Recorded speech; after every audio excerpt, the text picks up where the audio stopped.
Samantala, ground at air assault na ginagamit ng mga tropa ng pamahalaan laban sa mga rebeldeng MNLF Miswari faction.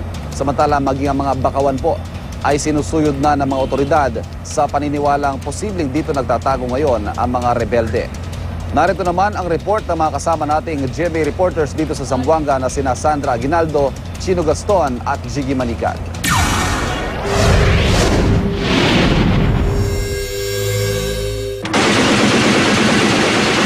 Walang mga bahay o residente sa bahaging ito ng Zamboanga City. Pero walang tigil ang pagpuntirya rito ng mga sundalo gamit ang kanilang Simba Armored Personnel Carrier. Ang kanilang target, mapigilan tumakas sa dagat ang mga rebeldeng dumaan sa Barangay Mariki, isa sa mga coastal barangay sa Zamboanga City. Paniwala nila, nagtatago raw sa mga bakawan ang mga rebelde. Harangin natin! Papasok sila eh! Fire go! Paano sila makapenetrate? Gumanti rin ng putok ang mga rebelde. Gumante sir, gumante yung kalaban! Fire ko sir, birahan ko yung harap! Fire!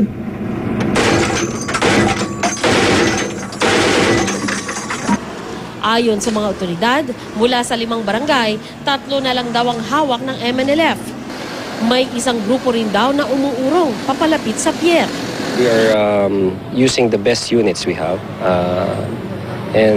Itong mga units natin to are well-trained. So, ang guidance talaga ay talaga ang siguraduhin na minimize po ang collateral damage at lalo na ang safety at security ng mga civilians. Sa kabila nito, nananatiling palaban ng mga miyembro ng MNLF Miswari faction. Kung maya't-maya ang pagpapakawala ng mortar ng mga sundalo, wala ring tigil ang pagganti ng sniper ng mga rebelde. Kaya kaming mga taga-media, napaatras para di madamay sa crossfire.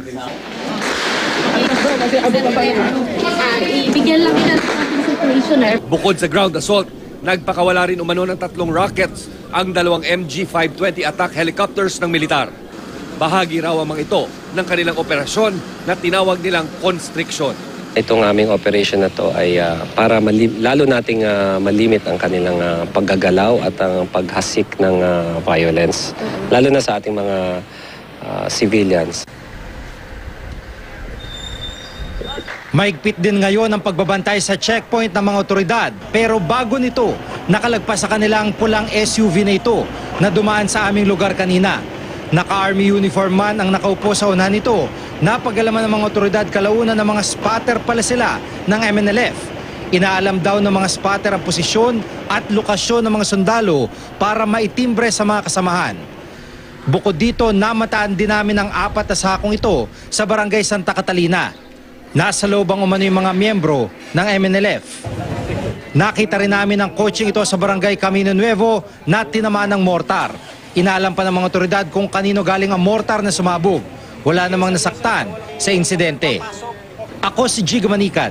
Ako si Sandra Aguinaldo. Chino Gaston reporting.